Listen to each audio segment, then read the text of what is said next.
Hello, everybody. My name is Donnie from the Handyman Handbook, and welcome to the first episode of a series I am calling The Basics. In this series, I'll be going over and teaching how and when to use basic techniques and tools. Today, we are going to start off simple with 15 basic hand tools to start your home toolkit. These will be in no particular order, and I will be providing cheaper alternatives where applicable. And also, I plan on putting Amazon links or KC tool links or whatever links it may be in the description below if you want to purchase these for yourself. Alright, so first off, alright, again, no particular order. We have a multi-in-one ratcheting screwdriver. You could realistically get any one that you want. This 7-in-1 Milwaukee has been pretty good to me. I have never had any sorts of complaints using it. It, like it says, 7 bits along with it. It has this number 2 square tip that I use pretty consistently. It has 2 flatheads. I almost never use those because flathead screws are terrible and I don't like using them. It also comes with these bits, some electricians, if it'll focus. Yeah, electricians will know what these are. They're for junction boxes. They have these weird screws on them. But I do use the number 2 Phillips and the number 1 Phillips. So out of the 7 bits, I don't use 4 of them, but I have used the flatheads before. But yeah, the Milwaukee one, I enjoy using this one mainly because it uses a standard 1/4 inch apex attachment. It's just held in there with a magnet. There's no detent or anything like that on it. And as a result of that, you can put any extension, and I have some demonstration pieces here, and any bit that you wanted. If you wanted something super small, I might need to get a pair of pliers to pull that out, but I'll do that later. Either way, I recommend getting a ratcheting screwdriver of some sort. That's, for those who don't know, that's the ones that do this. Right? You can reverse it, you can make it go forward, you can make it go in reverse, and you can lock it so it doesn't ratchet at all in case you want to just use a regular screwdriver, if that is more useful to you in the situation that you are in. So yeah, ratcheting screwdriver. You don't have to get the Milwaukee one. You can get any one that really suits you. I just bought the Milwaukee one because it said Milwaukee on it and it happened to be good. But I've also used the Klein 15-in-1 ratcheting screwdriver. I don't have it anymore. It disappeared into the ether. I don't know where it went. But that was a very good one as well. Only problem with that is that it used the double-sided bits, the double-sided style bits, and as a result, you can't put just regular bits into it. You could put driver bits like this in, but you'd have like half of the bit sticking out and half sunken in. But you can put an extension or something like that on there, but you would have to for driver bits. That's a good one. I also suggest the Vera ratcheting. I think it's a 8 or 9-in-1. They're very good. I haven't bought that one yet, but I plan to, and I will give a review on that when I do. Alright, next up on the docket, a 5-in-1 of some type. 5-in-1, 11-in-1, 7-in-1, they're all the same. They just have various other accoutrements around them. This is an 11-in-1 from Husky. It has this on there. I don't really know what this does. because this is a painter's tool, right? It's a painter's tool, but it's been adopted by a bunch of other trades because they're just so freaking useful. Their main claim to fame is that they're much, much thinner than regular Prybars, and so you can get into smaller gaps and pry up. And this one has a strike plate on the back, so you can hit this with a hammer. Generally speaking, if a tool like a screwdriver doesn't have this on the back, you shouldn't hit it with a hammer. It's not good for the tool and you'll probably break it. But they're great for scraping, they're great for prying. This one even has a bottle opener for the end of the day. And I've even used it to open up packages if I don't care about the contents, about breaking the contents if I'm not worried about it. It also comes with these little hex nut wrench things. I believe that's for paint guns. I don't know what size these are because I've never used them, but they're very great. And you can regrind that blade to make it sharp again. You could even put an actual edge on it if you wanted to, although I've never done that before because I usually just use a utility knife. Next thing's next. You saw me showing these off a second ago. A set of driver tips and driver bits. All right, you're gonna want to get some of these because when you buy a drill or impact driver, you're going to need some of those. And on top of that, depending on what screwdriver you buy,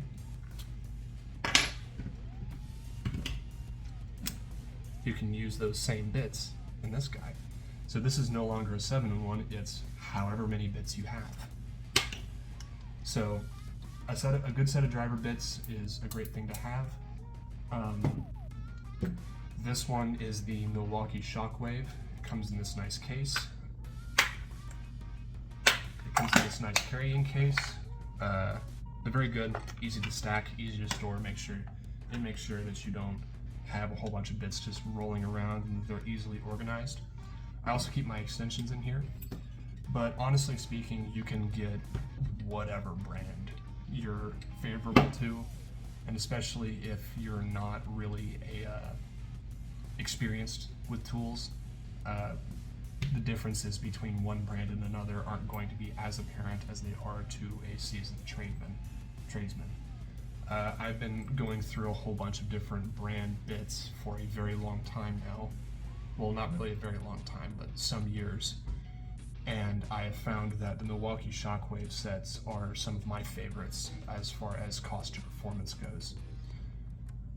They last a really long time, the tip geometry is really good, and they like grabbing onto bits and not letting go. In fact, this square tip right here, this number 2 square tip, I actually sometimes have issues after impacting in a really long screw. This does not want to let it go. So yeah, I typically use these 3-inch driver bits in my impact driver just by themselves. But you can also use these tiny driver tips. It's just the tip. And dang it, for those you're going to need an extension like this. You can get all sorts of different extensions. You can get ones like this that just have a little ring that retain it. It's not too hard to take it out though. I don't tend to like these very much because a lot of the times if you use an impact driver and really sink that screw in, what will happen is the screw will grab on, you'll pull your impact driver away, but the screw will keep your bit. That's very annoying, especially if you're driving in a lot of screws at once. So for that, you can get a locking extension. I don't use this one too much. This is a 6-inch Diablo extension, but you stick the bit in there and you cannot pull it out. You have to unlock the extension by pulling that collar back. Very great, very good. You can realistically go with any brand that you want. I would stick to brand names, even at ones at Harbor Freight, because I hear that their Hercules set is very, very good. I also hear that their Bauer set is pretty decent. Only thing is I would stay away from like no-name brand bits, because those are typically made out of what we in the industry call Chinesium, and they're typically not very high quality. They'll break on you, they don't have very good tip geometry, so they'll strip screws out really easily. I would just stick to brand names like Ryobi, Makita, Milwaukee, Dewalt, Bosch, Cobalt, those sorts of things. Next up on the docket, again, no particular order. If I can get out of my little tool bag, every house needs a hammer. As you can see, I've been using this thing for quite some time now. This is an Estwing 20-ounce hammer, and it is a smooth-faced hammer. This is what you're going to want to get for a handyman or home toolbox sort of application. For a home toolbox sort of application, you're not going to need a framing hammer, even though the feeling of having a giant hammer in your hand is very satisfying. Sorry, my throat's getting dry. So, this is Estwing. This is Estwing's offering. They've been making these hammers for a very, very long time. These are very durable hammers. They're very reliable hammers. This hammer, if I take care of it, will likely outlive me. I can use this hammer till the day I die, most likely. Just take care of them, and they'll take care of you. Next, we have another multi-in-one, and that would be a nut driver. All right, nut drivers for sockets. It's got that hex head in there, and a multi-in-one allows you to have a bunch of different sockets all in one package. This in particular is a 7-in-1. This comes from Klein, but you can also get individual socket nut drivers from other brands as well, like Milwaukee. Pretty much everybody makes them. But one thing about this is that this does not replace an actual socket set and ratchet. All right, this is only 7 different sizes. All right, there's hundreds of different sizes of socket. However, this one is going to cover a lot of the major sizes that you're going to see in a home application. All right, and I can understand not wanting to buy one of these if you intend to buy a full socket set. I understand not wanting to buy this, knowing that it's going to be made obsolete by the purchasing of a different tool. But yeah, a nut driver is a multi-in-one nut driver is a good way to get you started. All right. Next, a rubber mallet. This is also an offering from Estwing, and I can hear you saying, why would I buy a rubber mallet when I can just buy a hammer and tap really lightly? Well, there are certain things that you really don't want to hit with metal at all, say glass or tile or countertops. So you have a soft head and a harder head. I recommend this Estwing brand, by the way, but you can get like the HDX brand, the store brand of Home Depot. They have a rubber mallet for like $5. They're not expensive, but I do recommend this one because it has a little bit more versatility, in my opinion. They're very great, and they allow you to hit stuff really. They allow you to put a real swing into something, but not hit it too hard. And that's really all I have to say about that. They're very useful. I recommend owning one. I don't really have a whole lot to say about them. Just get one and you'll understand why you needed one. Next thing's next. Where is it? It's right there. Next thing's next. Needle nose pliers. I recommend having at least two of these. One large set and one small set. All right. I currently use these Milwaukees as my big set, and these Huskies that I got in my first socket set, because that was sort of a toolkit as well, as my small ones. and I almost use these more. I've definitely worked these in and lubricated them so that they move freely, because sometimes they can be a little stiff. And honestly, you can go with any brand that you want. There isn't really, there is difference between them, but for needle nose pliers, I would recommend just getting what you can get. I'm always going to be a Knipex boy, Knipex, and so I'll always recommend their stuff, but you don't really need like a super grippy set of needle nose pliers. Unless you do, in which case go to the Knipexes. Next.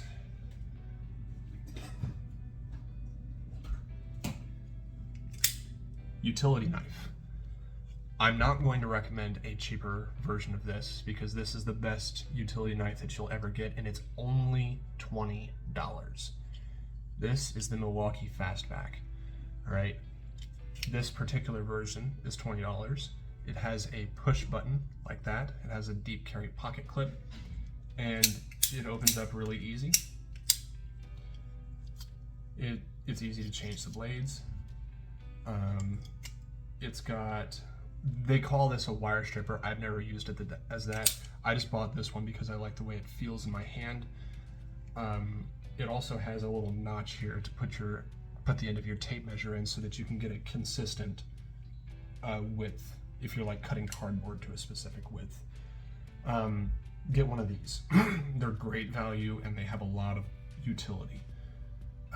On top of that, you're going to need some utility blades. You can really go with any brand that you want. However, if you're concerned with longevity and sharpness, I recommend these Lennox Gold utility blades. They are legitimately the best utility blades that I've ever used. They last a really long time and they're super, super sharp. Next, some multi-position pliers. These are the Knipex Cobras. They come in a wide variety of sizes. This is the 10-inch version. This is the 7-inch version. I believe it has 25 different positions that it can go in. Some of the sharpest teeth that I've ever seen on a pair of Chann-el-loks style pliers. But understandably, these are expensive if you want to buy them in a set. And if you're not doing super professional work, they're not entirely necessary.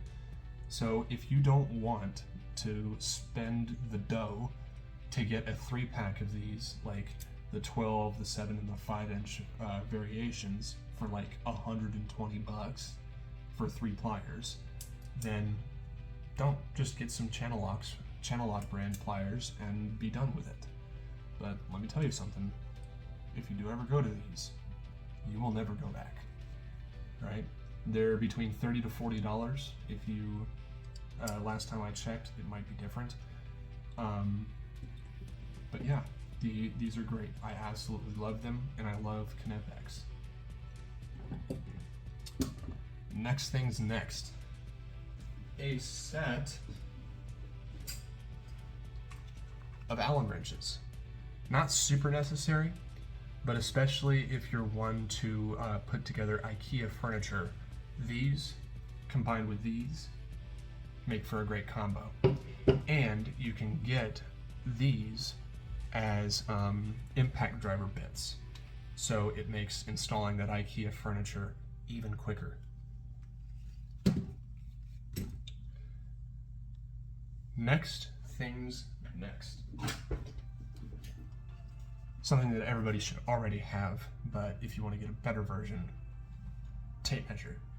Alright, I am personally a fan of the Stanley FATMAX variety. They are durable, they have a very long standout.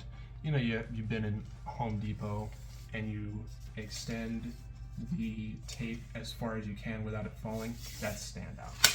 They have a really far standout, and Stanley makes cheaper variations like this one. This is a 16-footer, and you can get this for like $8, whereas this one's like 25. All right, and you can get like a 25 variation for just 10. All right, my suggestion for a tape measure, go with Stanley. You can also go with Lufkin, they're a quality tape measure brand, but I like my Stanley. Not much more to say about that. Next a level. You're going to want a small one, and you might also want a bigger one as well. This is a 12-inch level from Empire. Realistically, any level will do. I just like Empire. It's got that magnet on the bottom. Allows you to know if your picture frames are square and straight, but you can also get a bigger one in case you want to make sure that a couch is level for whatever reason. But it's better to have it and not need it than to not have it, but I'm just going over the basics here. Get yourself a 12, maybe even a 6-inch level. Next, squares, different types, different materials. If you want the absolute cheapest, this is a Swanson. This is a framing speed square, all right, made out of plastic. Get them for like $4. Get them for really cheap. If you want something a little bit more durable, they also make a metal variation. I use this for pretty much everything. For all of my speed square needs, I don't even remember the last time I used that plastic one. I've just had it for such a long time. But my preferred method of using a square, combination square. I love these because they allow you to get a square line. They also allow you to get a 45-degree line, and if I can adjust that, they allow me to make a line. Like, I can put this up against a piece of wood, I can adjust it out to the length that I want, I can put my pencil there and I can move it across the piece. These are very, very useful. I suggest them. Maybe not to a handyman or a home type user. This is really all you need, but keep these in mind. Next, Prybars. These are meant for trim, but still very useful.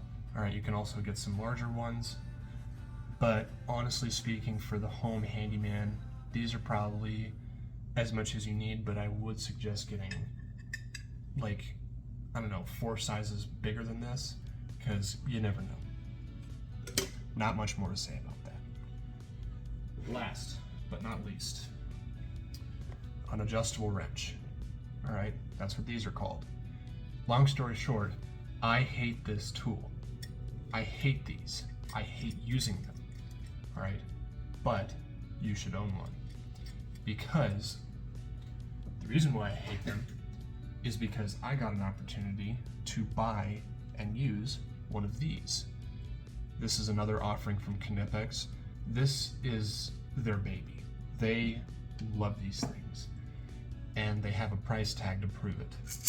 A single set of these will easily put you back about $100, right? Just a single set of these, right? These are the 10-inch versions. If you have the cash, all right, and you are tired of using these, you're tired of rounding bolts by using these, get yourself a set of these, all right? Use them for pretty much everything, but keep these around. Keep these around for those applications where you need to apply more torque and more power than you're reasonably going to rely on grip strength for, because that is this tool's main drawback. It relies on your grip strength to keep the jaws tight, all right? Whereas these, you just clamp them down and you move it. These rely on grip strength. Use these for everything except for those 2 or 3 applications where you need the strength, all right? And you can't give it like this, right? But keep in mind, these are expensive, but I recommend them wholeheartedly. I would spend 3 times the price for these. I would spend 3 times the price for these. And I like them so much that I have a tiny set. I love these too. That wraps it up for the hand tools. That wraps it up for the hand tools. But I am going to make a bonus recommendation to you. for your first set of power tools. And I personally believe that your first set of power tools should be these. All right, not necessarily this brand, all right, but these tools. An impact driver and a drill driver, all right?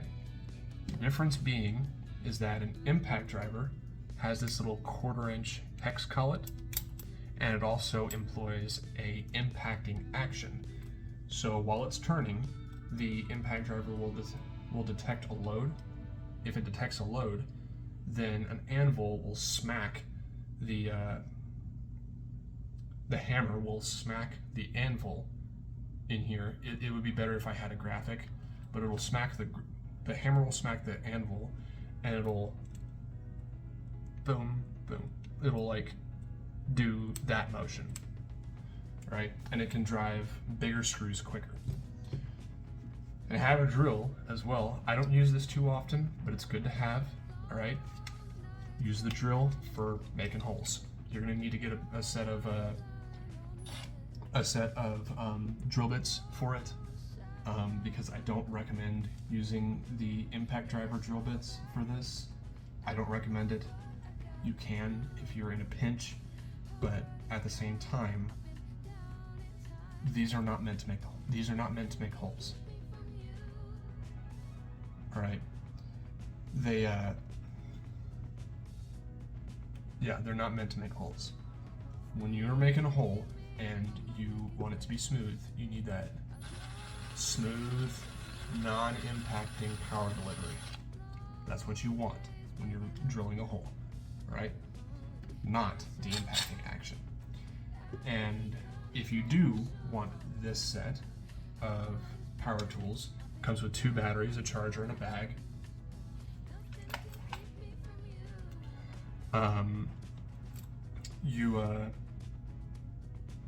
I checked on HomeDepot.com, and you can get this set today for $209, which is a really good price for a 4-amp battery, a 2-amp battery, a really good impact driver, and a really good drill, right? And it also comes with a set of bits as well.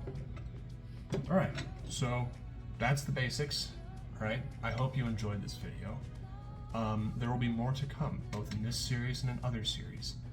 All right, this has been Dawn. I have been Donnie. This has been the Handyman Handbook, the basics, and I will see you next time. Goodbye.